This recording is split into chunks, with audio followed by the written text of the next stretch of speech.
inclui pancada. Quando você sabe que o homem tem um chamado pastoral, ele vai entrar na escola da dependência. Não é isso, Mano Max? Deus está forjando o Mano Max para o chamado pastoral. Não é isso que está acontecendo? Apertando, o coração quebrantado ele já tem, né? Mano Jones, está estreito aí, Mano Jones? Está passando aperto, mano? Está aprendendo a clamar na angústia e ser salvo pelo sobrenatural, não é isso, gente?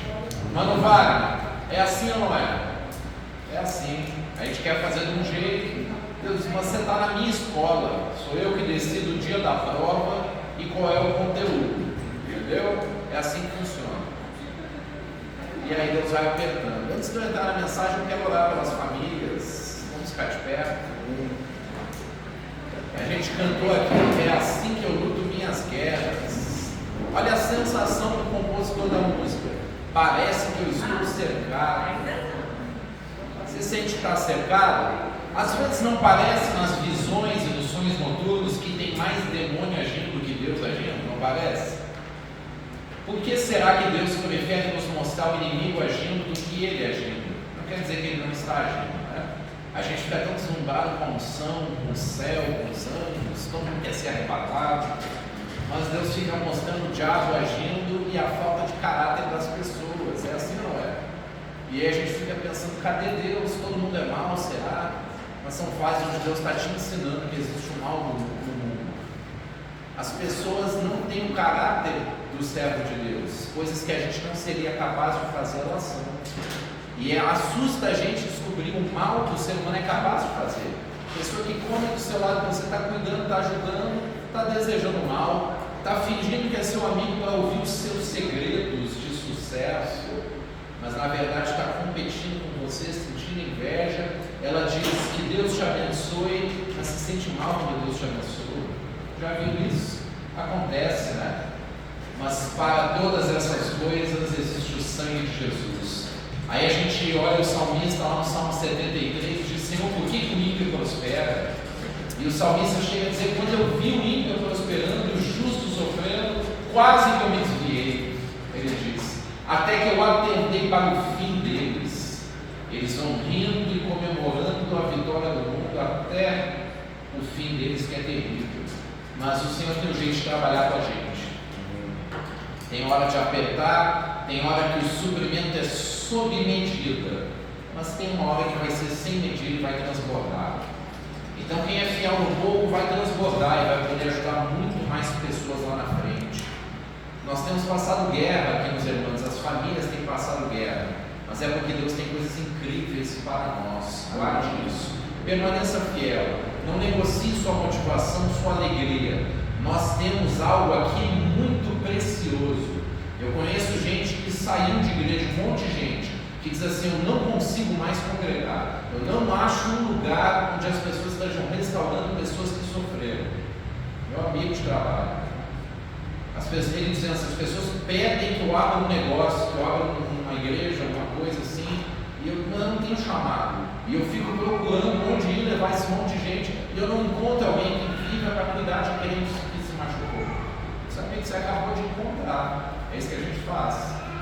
Só que é o seguinte, a galera sai do sistema e está querendo uma banda super ensaiada, com um palco, como se fosse um show de música. Eu não tenho isso, entendeu? Nem grana para bancar isso, né? Não temos grana para pagar os pregadores famosos, e geralmente quanto mais caro os caras cobram, mais problema eles dão. Porque pelo mesmo motivo que eles cobram para pregar, eles pregam errado. Pelo mesmo motivo. Então, deixa eu te dizer uma coisa: você tem algo incrível, um local para congregar verdadeiro, como foi dita a igreja em Apocalipse. Tens pouca força, mas não negaste o meu nome. Eu conheço a tua perseverança. Se mantenha firme nos princípios, nos valores. Nós estamos lidando com alguns tipos de luta. É um treinamento, porque a gente vai lutar com gigantes maiores. Abraça o treinamento, goste da coisa. Você está crescendo, está desenvolvendo. Quem era a Valessa 3 anos atrás? E a ousadia que ela tem. Quem era a Kênia 3 anos atrás? Lá no Vista Shopping. Como é que a gente estava e como é que a gente está? O que está acontecendo lá dentro? A ousadia, a autoridade, a maturidade em Deus, nos relacionamentos, na vida espiritual. Deus está fazendo coisas. Quando chegar ao ponto, os necessitados vão poder chegar e vocês vão cuidar deles, não só eu. Por enquanto traz a demanda para mim, não é assim? Eu tenho um amigo lá no outro estado que está passando luta, passa o contato do Lauro, por enquanto estão fazendo isso. Vai chegar uma hora que não vai ter mais agenda para tudo isso aí. Quem vai me ajudar são vocês.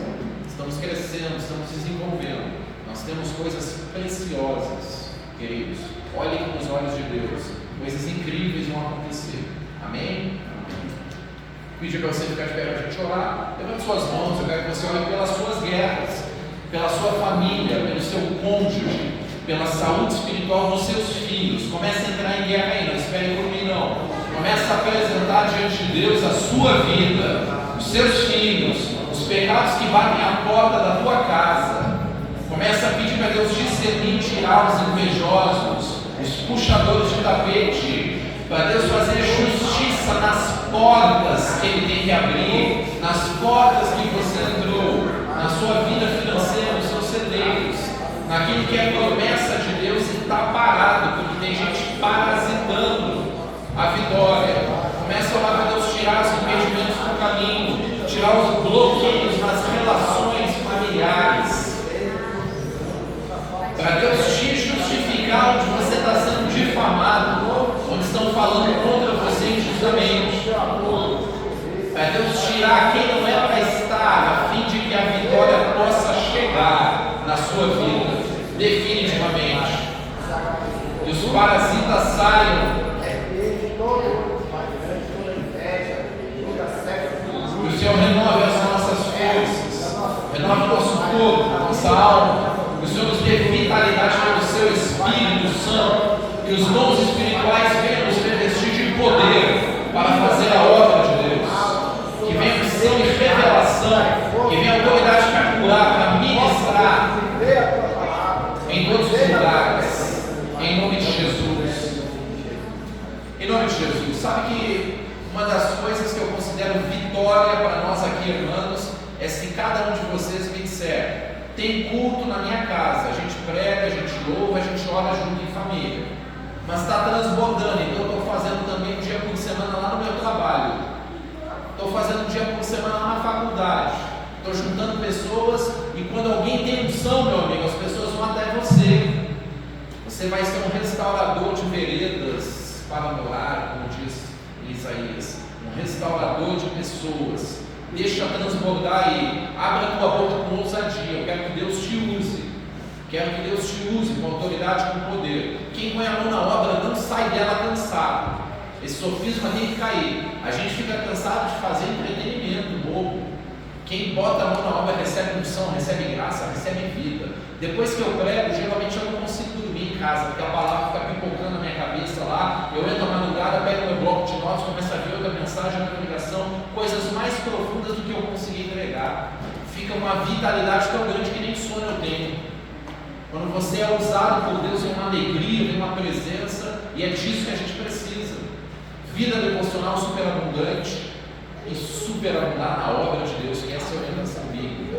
Amém, queridos? Não vai faltar. Você oferta, você aprendeu na igreja a vida inteira. Você oferta e Deus não deixa faltar. Você oferta seu tempo e Deus renova as suas energias para otimizar o uso do seu tempo também. Amém? A coisa gostosa é estar na presença do Senhor. A paz que excede todo entendimento, a alegria, a respiração profunda e contemplativa que diz: eu encontrei realmente o que eu realmente preciso. Agora eu vou descansar no Senhor e aproveitar a vida que Ele me deu. Olhar os problemas da vida com bons olhos. Deus está me fazendo crescer. Amém, queridos? Isso é o que acontece quando a gente entra em adoração e se quebranta e chora na presença dEle. Ele é a fonte da tua força, não do teu cansaço. Guarda essa aí e pode sentar.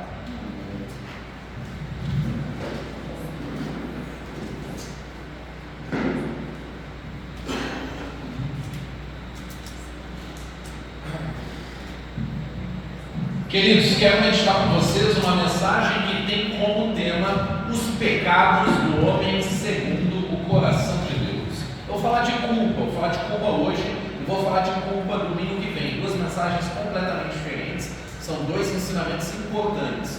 Uma das coisas que mais perturbam a alma humana é a culpa. Uma das coisas que mais perturbam a alma humana é a culpa. O volume aí está sendo bom para vocês? Tá bom? Se eu falar aqui, tá bom ainda ou tá ruim? Tá bom ainda? Assim que eu... Abra sua Bíblia aí em 2 Samuel, capítulo 12. 2 Samuel, capítulo 12. Ligue sua Bíblia. Quem tiver sem, quiser uma Bíblia aqui.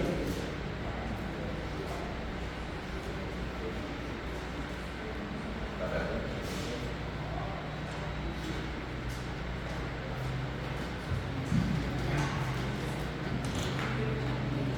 2 Samuel, capítulo 12. Vamos falar sobre o homem segundo o coração de Deus.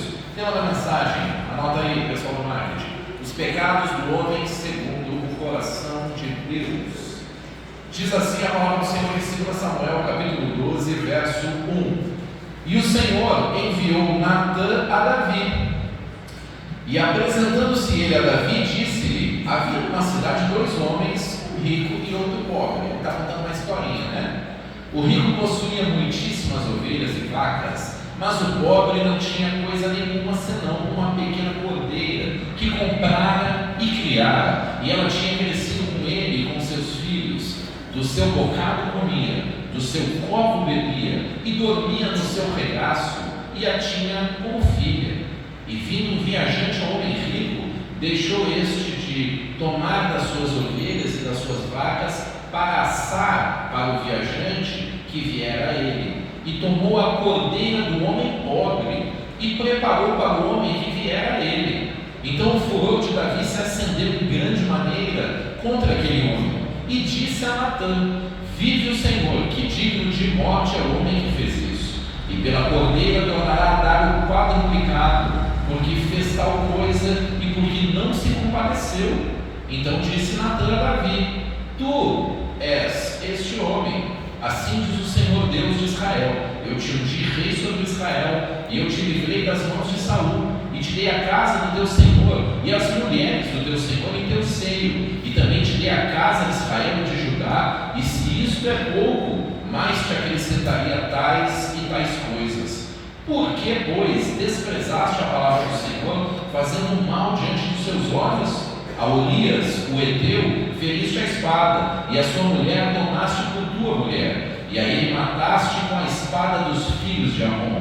Agora, pois, não se apartará a espada jamais da tua casa, porquanto me desprezaste, e tomaste a mulher de Urias, o Eteu, para ser tua mulher. Assim diz o Senhor: eis que suscitarei da tua própria casa um mal sobre ti, e tomarei das tuas mulheres perante os teus olhos, e as darei ao teu próximo, o qual se deitará com as tuas mulheres perante este sol. Porque tu o fizeste no oculto, mas eu farei este negócio perante todo Israel e perante o sol. Então disse Davi a Natã: pequei contra o Senhor.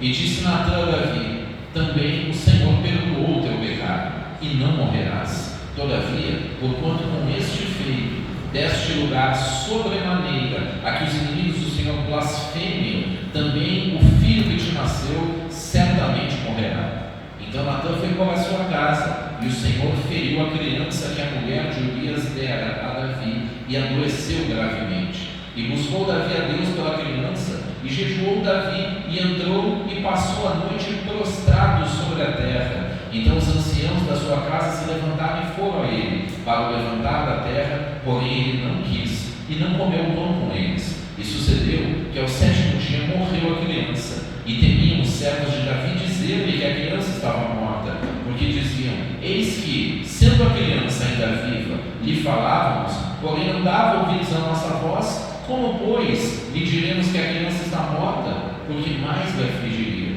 Viu, porém, Davi que seus servos falavam baixo, e entendeu Davi que a criança estava morta, pelo que disse Davi a seus servos: está morta a criança? E eles disseram: está morta. Então Davi se levantou da terra, e se lavou, e se ungiu, e mudou de roupas, e entrou na casa do Senhor, e adorou. Então foi à sua casa, e pediu pão, e lhe puseram pão, e comeu. E disseram-lhe seus servos: que é isto que fizeste? Pela criança viva jejuaste e choraste, porém depois que morreu a criança, te levantaste e comeste pão.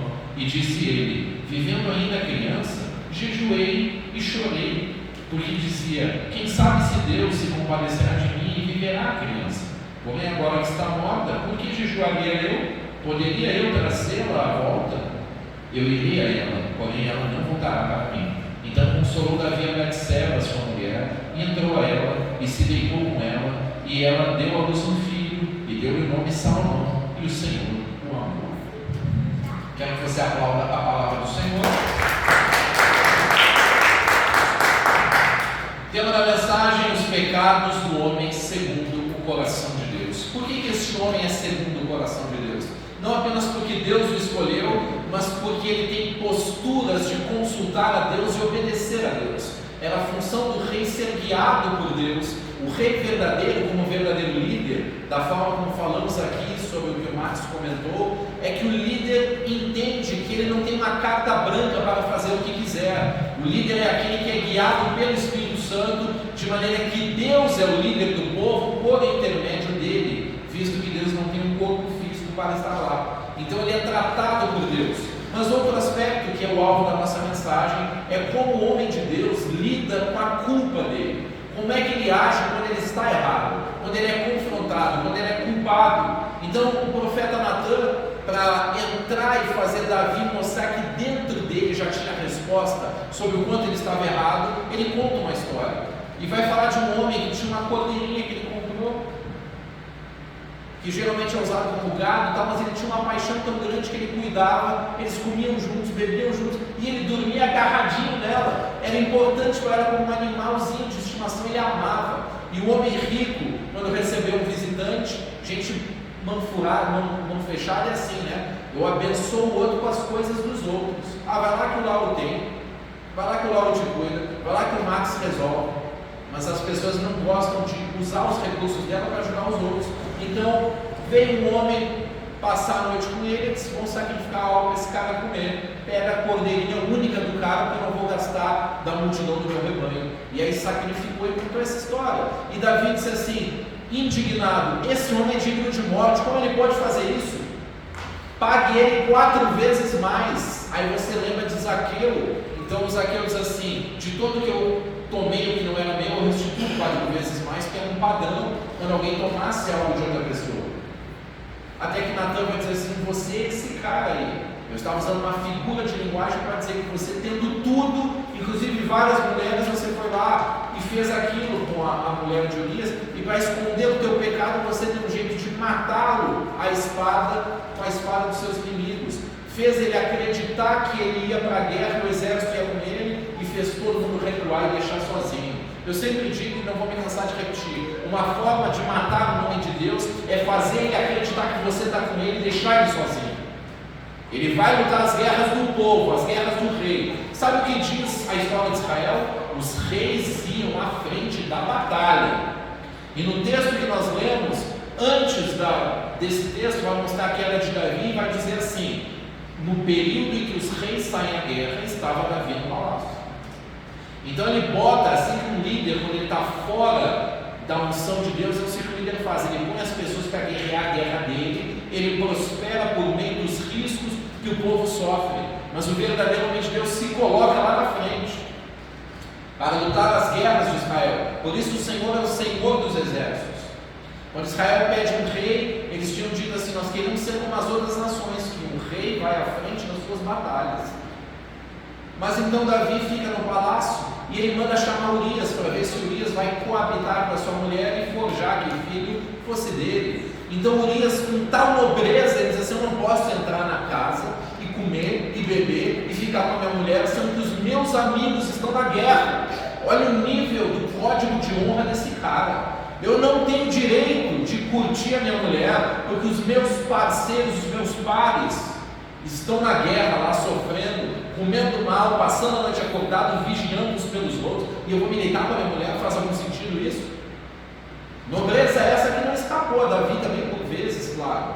Quando Davi disse: eu estou com sede, os caras foram lá no meio do exército inimigo, se arriscaram, enquanto todo mundo estava dormindo, pegaram a água e trouxeram para ele. Ele disse: eu não tenho direito de beber essa água, porque eles arriscaram a vida, tem o sangue deles aqui, virou água, que eu fique com sede, mas eu não beba água às custas da vida dos outros. Olha como é que procede uma pessoa de caráter nobre quando lidera, quando cuida de outras pessoas. Agora Davi disse, pois é assim que esse cara tem caráter, então é no caráter dele que eu vou pegar ele, vou deixar ele lá na frente da guerra, acreditando que todos são que nem ele, que jamais o deixaria sozinho. Ele era um valente, ele matava multidões sozinho. Tinha valentes de Davi que matavam milhares sozinho, então a unção de Deus estava lá. Se nós pudéssemos abrir o mundo espiritual desses livros, nós veríamos cenas mais tremendas do que qualquer filme de X-Men super-herói. Você veria anjos, o Espírito Santo queimando e empoderando aqueles soldados, e demônios por trás, com seus ídolos, com soldados inimigos, quem sabe pessoas endemoniadas. Talvez nós víssemos essa cena aí, se a gente pudesse abrir os olhos espirituais. Mas o fato é que Davi matou Urias por meio da espada dos inimigos. É isso que o texto vai dizer. Mas o alvo dessa mensagem é o seguinte: tu és este homem, Davi, e o juiz é esse. Aí o profeta começa a dizer um monte de coisas ruins que a gente vê que vai acontecer. Agora um homem de Deus confrontado, ele vai se posicionar, ele vai dizer, pequei contra o Senhor. A ficha caiu. Porque tem vezes que só cai a nossa ficha quando a gente é confrontado. Tem vezes que enquanto está tudo coberto, não tem ninguém vindo, a gente está tudo de boa. Eu botei uma roupa legal para o culto, eu me perfumei, me banhei, eu faço até aquela cara de quebrantamento.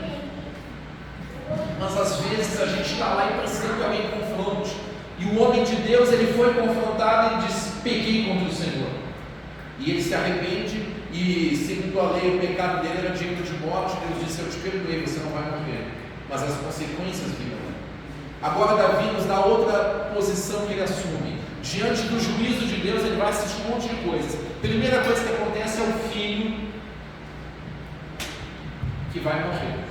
Então ele começa a jejuar e orar e buscar a misericórdia de Deus. E ouça, Deus não ouviu a sua oração. Deus permitiu que o menininho morresse. Eu não sei, eu já vi relatos de pessoas contando que filhos morreram. Eu não sei se existe dor maior, não sei, que um pai e uma mãe perderam um filho. Espero não conhecer essa dor. Já perdi irmão, já perdi gente próxima, mas perder um filho, eu acho que ninguém está pronto, não tem treinamento para isso. E ele assistiu o seu bebezinho falecer. E depois de jejuar e orar, o menino morreu, ele faz algo que nos deixa de cabeça e cabelo em pé, como os amigos dele ficaram. O cara levantou, agora que o menino morreu, o pior que ele levantou, foi comer, tomou banho, se vestiu e foi adorar. Ué, não tem alguma coisa errada aí? Não, a inteligência dele diante da culpa é, eu vou até a misericórdia de Deus, não tem mais o que fazer, tiro os olhos do passado e vou seguir em frente vivendo a minha vida. É isso que ele decidiu fazer. Cara, isso é muito difícil de fazer, mas é um rei nos ensinando. Vamos recapitular o que aconteceu. Morte do filhinho, perdeu o reinado por rebelião do seu filho que tomou o lugar dele. O filho dele, Absalão, coabitou com as mulheres dele em público, montou uma tenda em público, que era uma forma de dizer para o povo, assim, eu é que sou o rei, eu provo isso possuindo as mulheres do rei aqui em público na frente de vocês. Perdeu o trono, a sua filha foi deflorada pelo irmão, filho dele também. O reino de Salomão foi dividido por contendas, não se apartou a espada. Davi foge com alguns aliados que não o abandonam, sem ter certeza se ele ia recuperar o trono. Então um homem chamado Simei começa a jogar pedra nele, apedrejar. Era a ordem da lei para os adúlteros, matar na pedrada. E Davi sai, e os amigos de Davi dizem, deixa que eu vou matar esse cara. E Davi disse, não. O Senhor mandou ele apedrejar. Está na lei. O apedrejamento às vezes é vocal, né? As pessoas gostam, elas têm prazer no pecado dos outros. Elas gostam de uma fofoca. Algumas pessoas não sabem de fofoca, a cara fazendo.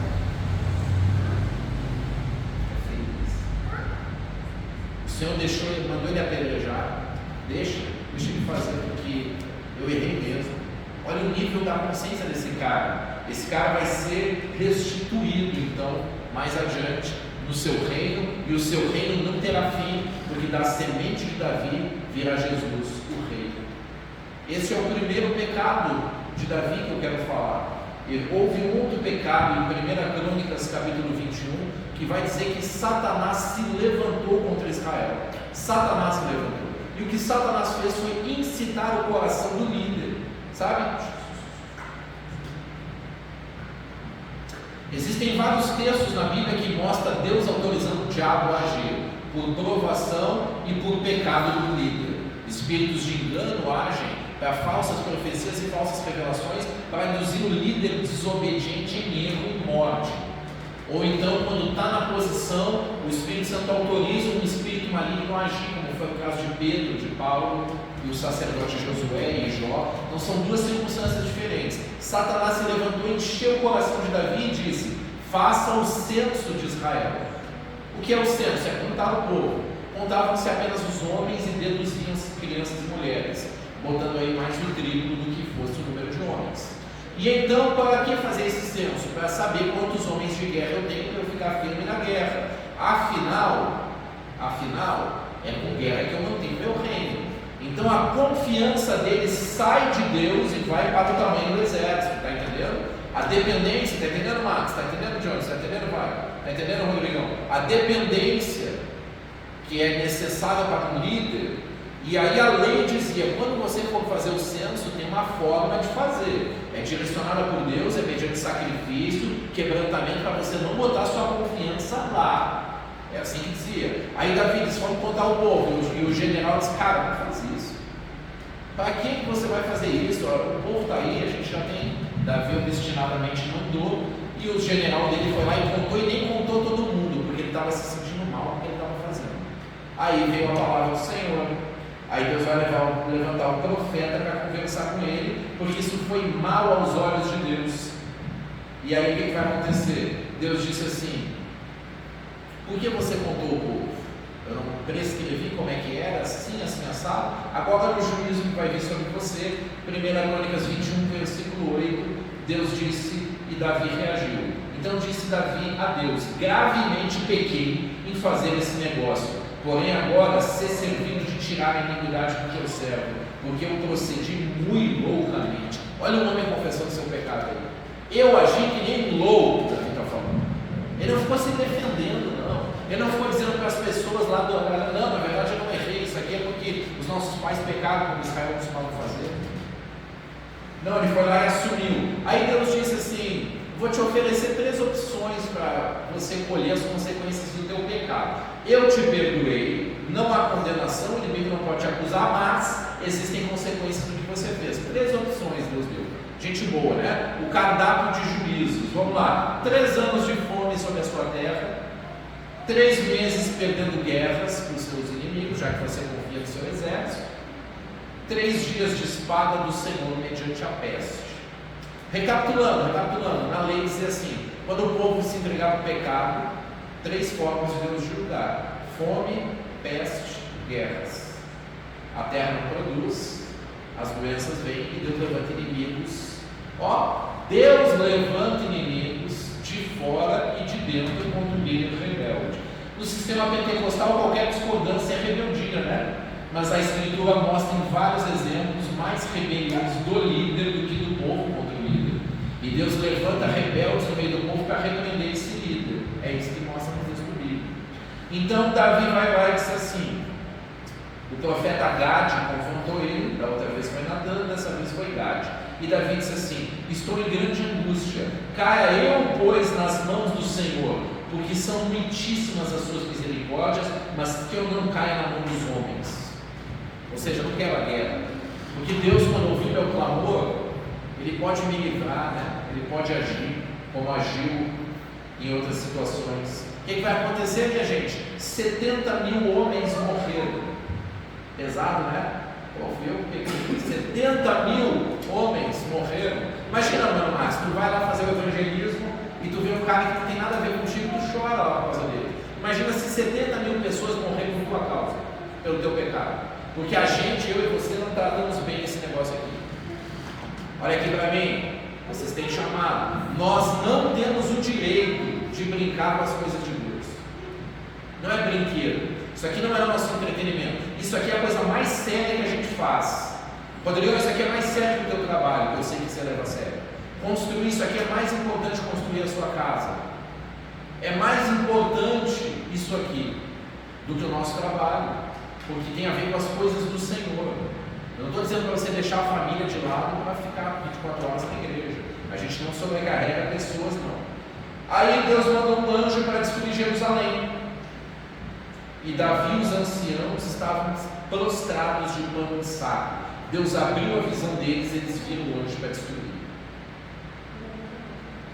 Aí um homem chamado Ornã olhou e viu o anjo. Os filhos dele viram e foram correndo se esconder de pavor. Você já viu um anjo? A gente geralmente vê em representações visuais que Deus mostra, mas a gente não tem nem estrutura para ver um ser espiritual como ele é. João viu isso, Daniel viu isso, capotou, né? E aí o que acontece? Ornã se prostra e diz assim: é o seguinte, vamos fazer um holocausto, um sacrifício de quebrantamento e arrependimento. Ornã viu assim, disse: não, faz o seguinte, olha, eu tenho a ele, eu tenho o gado, eu tenho a lenha, eu tenho tudo, está tudo aqui, oferece aí, eu entrego tudo. E Davi disse: não, eu não posso oferecer algo que é dos outros. Lembra que eu fiquei indignado com a cordeirinha que o cara tomou? Lembra que eu fiquei indignado quando eu peguei a única de um homem, sendo que eu tinha várias? Como que eu posso oferecer um sacrifício para Deus que não me custe nada? Eu pagarei por cada coisa 600 ciclos de prata, não oferecerei a Deus o que não me custe nada. E disse o rei Davi a Ornã: não, antes pelo seu valor eu quero comprar, porque não tomarei o que é teu para o Senhor, para que não ofereça holocausto sem custo. E Davi deu a Ornã para aquele lugar o peso de 600 ciclos de ouro, perdão, falei prata. E o Senhor deu ordem ao anjo, e ele tornou a sua espada bainha e cessou. Olha a guerra que é, a batalha que é. Então, se o inimigo tem uma guerra conosco, essa guerra é para nos envolver em pecados, certo? É o pecado ou a santidade que determina a nossa sorte e determina quem tem propriedade sobre nós. Essa é a batalha. Quer ver mais um pecado do homem segundo o coração de Deus?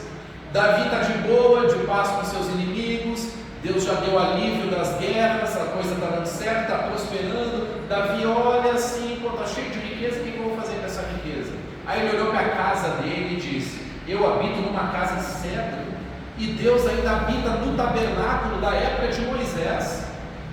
Não, vamos fazer um negócio massa aqui para Deus. Vamos fazer uma réplica do tabernáculo, vamos chamar de templo, e vamos fazer com ouro, com pedras preciosas, com várias coisas legais. E aí veio o profeta falar com ele, Natã de novo. Natã, que tinha dado aquela paulada nele, agora veio conversar com Davi, e Natã disse dele mesmo assim: cara, tudo que você faz é abençoado, você é um líder muito bom, então faz o que está no teu coração e vai lá e constrói, certo? Aí Natã saiu e Deus disse assim: Natã, agora vai lá e diz o que eu realmente estou falando. Aqui cabe uma doutrinação, né?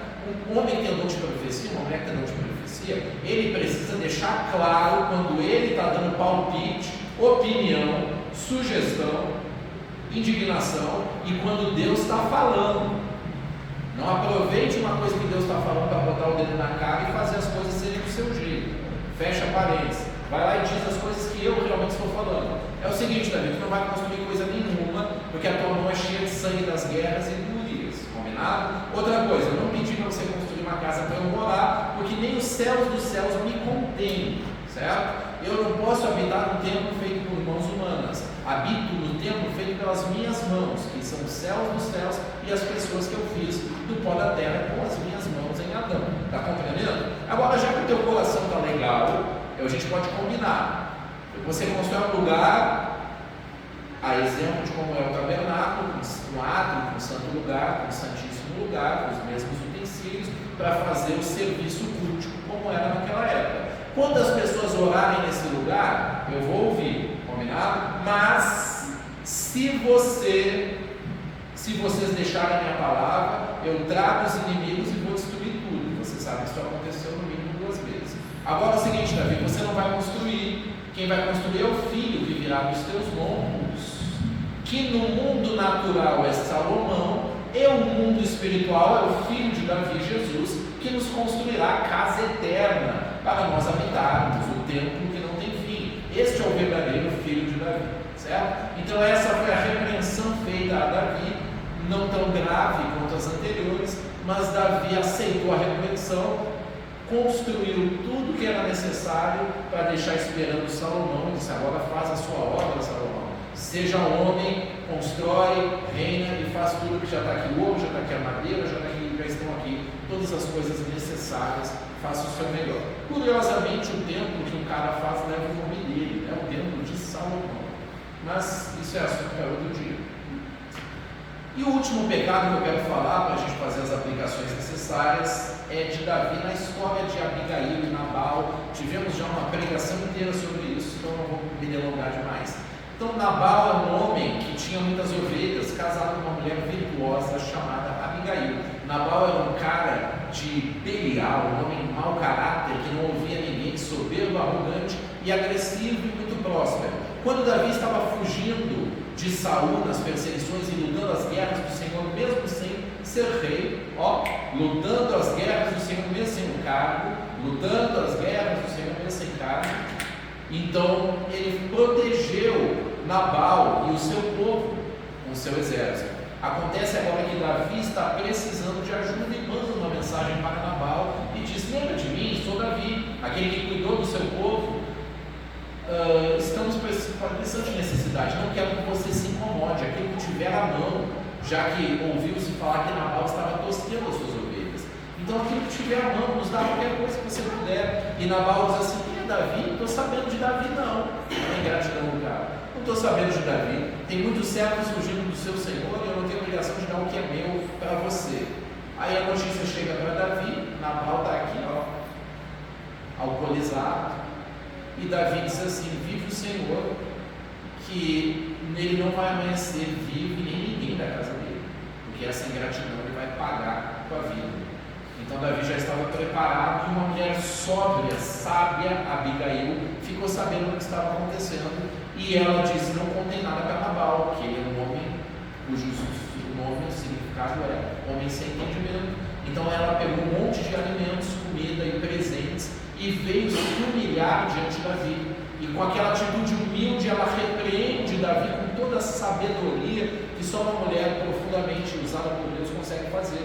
Ela se humilha diante dele, entrega tudo que é necessário e aconselha o rei e diz assim: como que alguém tão virtuoso que luta as batalhas do Senhor teria esse sangue na sua mão? Deus te livre de pecar dessa maneira. Ele é um homem de Belial, ninguém entende ele. E ela, suporta o cara todos os dias e tem essa graça para conversar.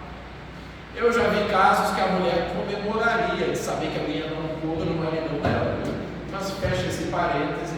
Então Davi fica extremamente encantado com aquela mulher e disse assim: você me livrou de pecar contra o Senhor e livrou a sua família, que Deus te abençoe. Então no dia seguinte Deus, e não Davi, faz justiça, porque chegou o tempo de Deus, e Deus traz a morte sobre Nabal. Quando ele ouve a notícia, Davi fica sabendo e diz: essa mulher aí, manda pra cá, quero me casar com ela, porque ela foi sábia. Então agora nós concluímos 3 situações, gente, 4 situações, perdão, onde o rei foi repreendido e ele aceitou a repreensão. E nós, como é que a gente reage quando é repreendido? Às vezes a gente é repreendido duramente, às vezes a gente é repreendido injustamente, às vezes alguém nos repreende por causa daquilo que está nela, e às vezes alguém nos repreende porque nós estamos realmente precisando. Então, pegamos um bom exemplo de Davi, ele reconhece: pequei contra o Senhor. Próxima fase: buscar a misericórdia, se humilhar, aceitar o tratamento, sem se desviar. O contrário disso é o que fez Caim. Quando Deus repreende Caim por ter matado seu irmão, Caim de uma maneira arrogante diz assim: por acaso sou guardião do meu irmão? O senhor está me perguntando, cadê meu irmão? Estou sabendo não. Pois é, o sangue do teu irmão clama a mim, você fez uma coisa muito grave. E Caim vai dizer assim: acho que meu pecado é muito grave, né? O senhor não quer saber de mim? Meu Deus, não, peraí, não foi isso que eu disse. Se tu procederes bem, serás aceito. E não, meu pecado é grave, o senhor está de mal comigo, né? Olha, olha o orgulho do camarada. Não, meu pecado é grave demais, vou ficar curtindo mais pecados agora, não tem solução para mim. Então, como é que um homem sábio age, como é que um homem tolo age diante da culpa? Respira fundo aí. Primeira coisa que alguém faz quando está errado, a Escritura vai dizer assim: o insensato não tem prazer na verdade, ele quer apenas defender o seu modo de viver. O insensato não quer a verdade. Se você está num debate, o insensato quer te ganhar, ele não quer reconhecer. Se você tem verdade para entregar para uma pessoa e ela, poxa, obrigado, eu achei que eu ia ser arrebatado antes da grande tribulação, agora você me mostrou um texto que eu não vou ser. Eu não quero te ganhar, eu quero saber se eu vou ser, se eu tenho que me preparar para a grande tribulação ou vai ser arrebatado antes. Obrigado, agora eu cheguei. Não, o insensato quer ganhar. Ele vai mentir, vai articular, vai manipular, ele vai te contra-atacar, ele vai fugir do assunto, ele vai falar que em 1970 você pecou, ele vai articular. Então vamos lá, autodefesa ou vulnerabilidade? Primeira coisa que o insensato faz, ele esconde, ele dissimula o pecado dele, ele pratica um falso moralismo, às vezes condenando aquilo que ele está fazendo escondido. Primeira coisa, ninguém vai saber, eu vou esconder. Não tem mais como se esconder, pipocou, apareceu. Segundo passo, contra-ataca. E você que faz isso aqui? E você que é isso aqui? Ah, mas você...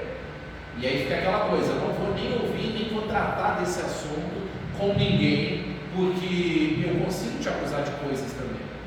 E aí, ó, fecha a porta. Já vi na caminhada várias vezes que deixaram igrejas e congregações porque sabiam que seriam confrontados. Então a pessoa que mais é legalista e bota o dedo é a que não aceita por alguém errado. O cara muda do modo acusador, machado, para o vitimismo. Terceiro, então, se justifica. Ah, eu até fiz, não tem como negar, já está tudo na cara mesmo. Então, eu fiz, mas é porque você não sabe o que eu estava passando. Quando eu era criança, eu vi um pombo morrer e aquilo me traumatizou. Aí começa a falar do passado de dores e eu estou compensando meu passado de dores porque eu já sofri muito. Não me julgue, você não sabe. Existe o julgar no sentido de discernir, julgar profecias, julgar estudos, julgar mestres e julgar espíritos. Essa é a ordem bíblica, é para julgar no sentido de discernir. O não julgueis é, não pega o pecado do teu irmão e joga na internet, pelo amor de Deus. Deixa ele se levantar. Quando você pega o pecado de alguém e joga na internet, você humilha a esposa no condomínio e os filhos na escola, principalmente se o cara é conhecido. Pelo amor de Deus. Então você trata a pessoa, confronta ela, mas não humilha ela e não marca quantos anos ela vai precisar para se levantar, porque isso não é papel meu nem seu. Cada um Deus trata do seu jeito. Então a gente julga o princípio e cuida das pessoas. Amém, gente? Amém? 4. Vitimizar-se. O vitimista, ele quer jogar pena no outro. Ele tem culpa, então quando ele se faz de vítima, ele gera culpa no outro, para que o outro se sinta mal de dizer que ele está errado. Então ele faz uma transferência de culpa, ele faz um jogo, sempre alegando as suas dificuldades para compensar os seus pecados. O quinto passo é criar uma teologia. Aí você já viu isso muitas vezes, né? A pessoa tem um histórico ruim, e em vez de dizer, errei, me levantei, me posicionei, agora dou exemplo disso, e quero te ajudar a não cometer o erro que eu cometi. Estou fortalecido, estou tratado, estou em vida de oração, e isso não vai mais acontecer pela graça de Deus. Criei uma camada de proteção, e agora eu te ajudo a sair. Se você errou, eu conheço a tua dor, eu te ajudo a se levantar. É assim que funciona. Agora o cara cria uma teologia e diz, não, depois que eu pequei, descobri que não é pecado mais não. Entendeu? Jesus morreu na cruz para que o pecado não seja mais pecado. Será que foi isso mesmo? É a hipergraça, o nome teológico disso é hipergraça. Pecado não é mais pecado, só existe um pecado, é dizer que o outro está em pecado. Então o amor verdadeiro é o qual? Você nunca diz que o outro está errado, você protege a autoestima de pecadores para que eles nunca se convertam, nunca se arrependam. Então, como haverá remissão de pecados se não há mais pecado?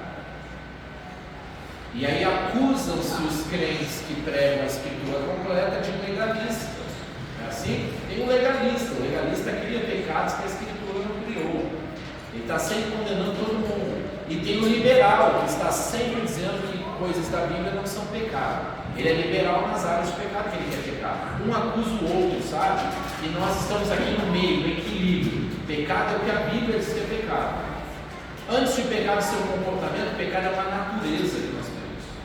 Mano Jones, se você não nascesse de novo, mas nunca mais pecasse, você estava perdido. Entende isso? É preciso nascer de novo por meio do Evangelho. E o Evangelho diz: vocês são pecadores, são inimigos de Deus. Características de uma pessoa orgulhosa que não reconhece seus pecados: ela tem sempre presente o erro de todo mundo.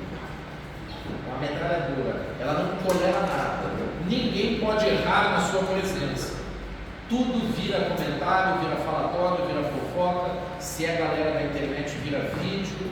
Não, você viu aquela palavra que apareceu naquela canção daquele cara, que teologicamente está errado, o cara vira um perscrutador de cada coisa. Ninguém pode errar na sua presença. Geralmente essas pessoas são mandonas, manipuladoras, fazem campanha difamatória, pregam por contenda e por vanglória. E aí, minha gente, como é que a gente vai ser vulnerável então nesses ambientes? Como que a gente vai fazer quando a gente erra? A gente vai pedir socorro para quem? Tem um monte de gente que não quer congregar aqui, porque a gente não tem a sonzeira, porque eu não vendo vitória, porque eu não sou um cara com um tempo muito grande, cheio de gente, mas quando a coisa aperta, ele não procura o líder dele lá, ele vem aqui, vai lá na minha casa, certo? Quando precisa de ajuda financeira, a gente que fala mal de nós aqui, ó, vai lá em casa, tá sabendo? Quando precisa de cura, de socorro, bate lá. Quando eu preciso ser liberto de pecado sem ninguém descobrir, é lá. Vai lá. Às vezes senta no meu sofá e diz assim, ó, eu já tinha dito para Deus que eu não ia nunca mais pedir ajuda, mas fazer o que, né? Estou precisando. O cara senta na minha sala para pedir socorro e não consegue baixar a bola nem nessas situações. E aí, a gente deve ajudar ou não, mano Wagner? O que você acha, né? Tem casos e casos. Fica para a semana que vem essa, tá bom? Essa aí a gente trata semana que vem. Agora, para fechar nossa mensagem, queridos, essas pessoas que são dadas ao liberalismo ou ao legalismo, que articulam a palavra de Deus, que torcem os textos bíblicos, qual é o perigo disso? Qual é o perigo disso, João Jorge? Qual é o perigo disso? Olha aqui para mim. Você não sabe qual é o rosto do Senhor. Você não é galego de olho azul, cabeludo, do nariz fino, você não sabe. Então Deus não te deu uma imagem visual para você saber quem Ele é. Se eu disser assim, ó, Quênia, na sua cabeça vem o rosto da Quênia.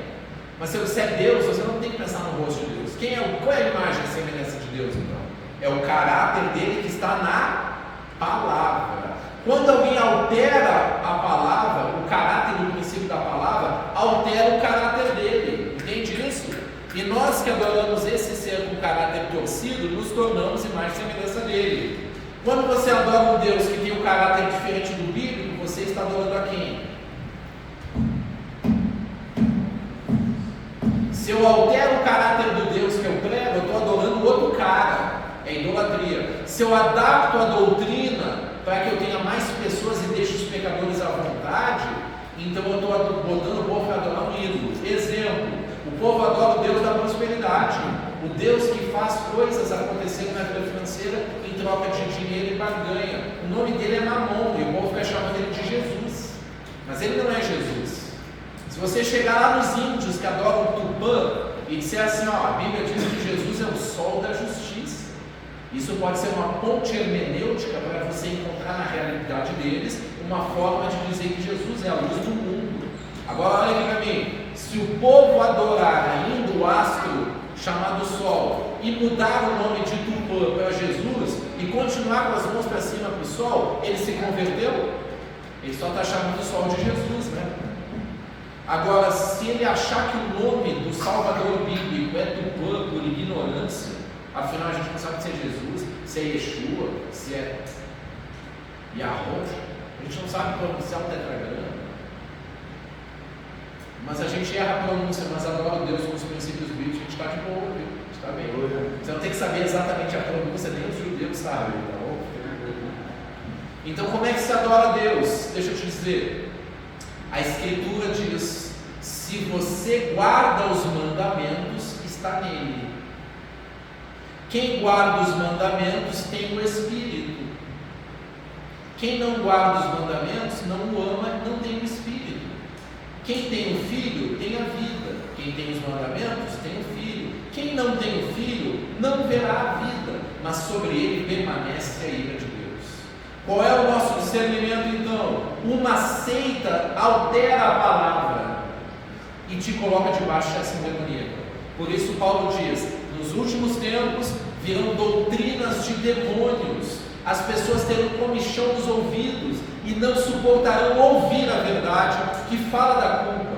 Entende onde nós queríamos chegar? Então olha aqui o falso profeta, Deuteronômio 13, de 1 a 3. Aquele que fala de acordo com a palavra é profeta de Deus. Aquele que não fala de acordo com a palavra, mesmo que faça milagres, deve ser rejeitado. Deuteronômio 13. Deuteronômio 18. Quando alguém diz uma profecia que não se cumpre, é falso profeta. Não foi você que não pegou a palavra com fé. Hoje Deus está liberando. O povo vai pegando as palavras no ar.